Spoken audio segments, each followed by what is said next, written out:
본래 없으나 마음의 찌꺼기가 만드는 것. 업과보.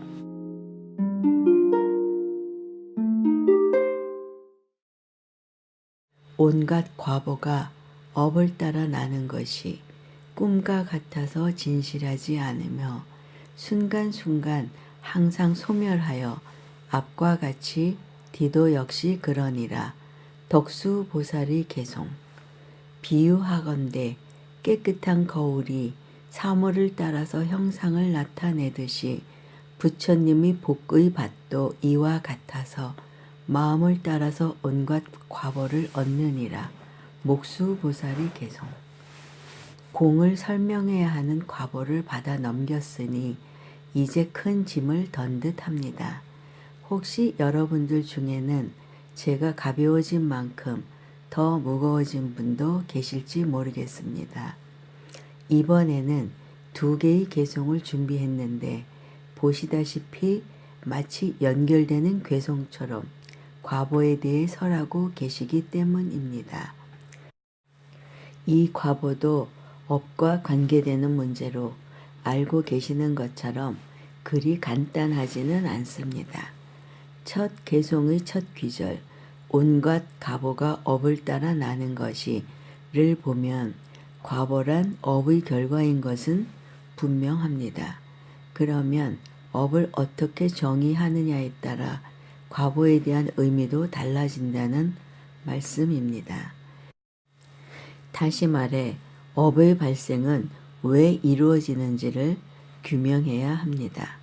왜 단순한 교리들을 이리도 복잡하게 엮어가느냐, 더욱이 업은 앞장에서 설명하지 않았느냐고 불평하실지도 모르겠습니다만 그것이 제 업인 것을 어찌 하겠습니까?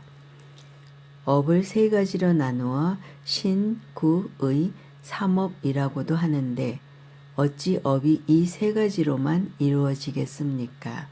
마치 번뇌의 과지수를 108개로 한정 지을 수 없듯이 말입니다. 단도직입적으로 말해 업은 흔히 알고 있듯이 행위의 결과로만 이루어지는 것이 아닙니다. 행위와 함께 남게 되는 마음의 잔재가 업을 형성하는 것입니다. 여러분이 이 책을 보며 책장을 넘기는 행위가 업을 이룰 수 있겠습니까? 당연히 아무런 업도 만들어내지 못합니다. 그것은 여러분이 책장을 넘기는데 전혀 마음을 두지 않기 때문입니다. 저는 이것을 마음의 찌꺼기라 부르고 싶습니다. 모든 행위 뒤에 남는 이 마음의 찌꺼기가 선업이든 악업이든 만들어내는 것입니다. 이른바 무의라든가 금강경의 무주상은 이 마음의 찌꺼기가 전혀 남지 않는 행위를 가리킵니다. 금강경의 무주상 보시는 그래서 과보를 바라지 않는 보시를 뜻합니다. 양무제는 중국 천하를 통일하고 전국에 수많은 절을 짓고 스님들에게 공양하여 불교를 흥성케 하였습니다. 그는 의기양양하여 달마대사에게 물었습니다. 이러한 나의 공덕이 얼마만큼 크겠느냐고 말입니다. 달마대사의 답은 하나도 없다 였습니다. 양무제는 그 자리에서 달마의 목을 쳤습니다. 양무제가 달마에게 그 공덕을 물을 때 이미 무주상은 깨졌던 것입니다. 그 마음의 찌꺼기가 그만 모든 것을 그르치고 만 것입니다. 그 다음 중요한 문제는 선업을 지었다 하더라도 자신이 지은 악업이 상쇄되지는 않는다는 것입니다. 산술적으로 선업 둘에서 악업 하나를 빼면 선업이 하나 남는다는 식이 절대 아니니 좋은 일 좀 했다고 착각하지 말라는 것입니다. 선업은 선업대로, 악업은 악업대로 각각 따로 받는 것입니다. 이를 개송에 대비시켜 보면 첫 부분인 온갖 과보가 업을 따라 나는 것이는 선업, 악업 따로 받는다는 것이고 두 번째 개송 끝부분 마음을 따라서 온갖 과보를 얻느니라는 마음의 찌꺼기가 남았느냐 아니냐를 가리킵니다.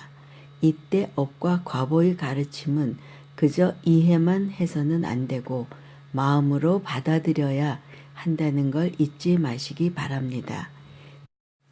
세계 전쟁사를 읽어보았는데 아래와 같은 실제 사건이 수록돼 있더군요. 1945년 5월 패전 직전 독일에서 소련군 탱크가 쏜 포탄에 건물이 무너지면서 한 소년병이 아래로 떨어짐. 때마침 소련군 지프가 지나가 소년은 살고 지프에 타고 있던 소련군 사단장이 목뼈가 부러져 즉사. 소년병과 사단장은 어떤 업의 관계였을까요? 법문 많이 들었다고 자랑하지 말라. 다문. 어떤 사람이 남의 보물만 세면서 자기에게는 한 푼도 없듯이 법에 수행하지 아니하면 많이 듣는 것도 또한 이와 같도다. 법수 보살이 개송. 경전에 나오는 부처님과 10대 제자의 대화 속에는 물론 큰 가르침들이 숨어 있지만 잔잔하게 재미있고 인간적으로 공감이 가는 부분도 많이 있습니다. 항상 부처님을 곁에서 모시며 수발을 든 아난존자는 당연히 부처님의 법문을 가장 많이 들을 수 있는 행운아이기도 했습니다. 거의 모든 경전의 시작인 여시아문 내가 이와 같이 들었노라의 주인공이기도 하고 그래서 다문제일이라고도 불리게 되었지요. 그런데 이 아난이란 분은 부처님에게 핀잔도 많이 듣습니다. 요즘 식으로는 비서실장 격으로 항상 같이 지내셨으니 애정어린 핀잔임에는 틀림이 없겠지만 재미있는 일화가 많습니다. 한때 부처님과 아난이 마을에서 법회를 마치고 산을 넘어가고 있었습니다. 마을이 저 멀리 보일 때 부처님이 아난에게 물었습니다. 저 불타고 있는 집들을 보라. 이에 아난이 답하였습니다. 불난 집 없는데요. 그러자 부처님이 꾸짖었습니다. 이런 멍청이. 욕망의 불로 활활 타오르고 있는 마을이 정말 안 보인다는 말이냐. 아난은 기억력은 뛰어났지만 지혜는 가섭보다 부족했던 것 같습니다. 부처님은 삼처전심의 법을 아난존자가 아니라 가섭존자에게 먼저 전하셨습니다.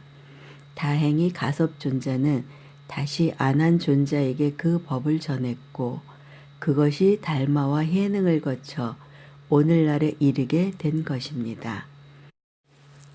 개송을 많이 들어봤자 스스로 수행하는 것만 못하다고 하였는데 그래서 아난존자보다 가섭존자가 앞섰던 것입니다. 간혹 이사를 오거나 신도의 소개로 제가 있는 절에 처음 오시는 분들이 있습니다. 저는 그분들이 절에 다닌 경험이나 법문을 들은 경험이 있는지 물어봅니다. 그 수준에 맞게 인도하기 위함입니다.